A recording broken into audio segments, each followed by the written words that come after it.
प्रधानमंत्री सुरक्षा बीमा योजना। प्रथम योजना दुर्घटनाग्रस्त व्यक्ति सहायता पाई, एहार नाम प्रधानमंत्री सुरक्षा बीमा योजना। एही योजना रे सामिल व्यक्ति विशेषଙ୍କ दुर्घटना रे मृत्यु हेले अथवा दुई आखि हाथ किंबा गोड़ विकलांग हेले सरकारଙ୍କ तरफरु 2 लाख टंका एवं गोटिए आखि हाथ किंबा गोड़ विकलांग हेले 1 लाख टंका प्रदान करा जिवो। 18 रु 70 वर्ष बयस सीमा मध्यरे थिबा जे कोनोसी व्यक्ति जहांकर आधार कार्ड किंबा बैंक खाता थिबो से मासकु केवल 1 टंका बा वर्षकु मात्र 12 टंका देई एही योजना रे शामिल होई परिबे।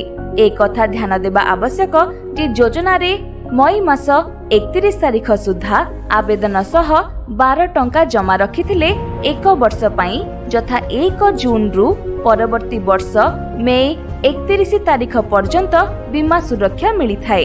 योजना रे आवेदन करिबा एवं दुर्घटना जनित परिस्थिति रे प्राप्य धनराशि पाइबा निमंते बैंक अथवा बैंक मित्रंक केंद्र रे एक फॉर्म पूरण माध्यम रे करा जाई परिबो।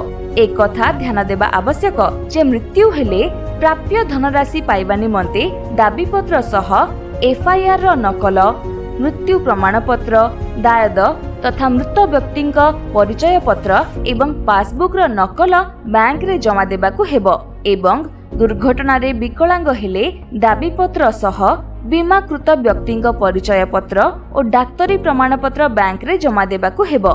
तुरंत पदक्षेप निमंते सूचना। एही योजना रे उपकृत हेबा पई आपण निकटस्थ बैंक अथवा बैंक मित्रंक केंद्र रे जोगाजोग करि पारंती।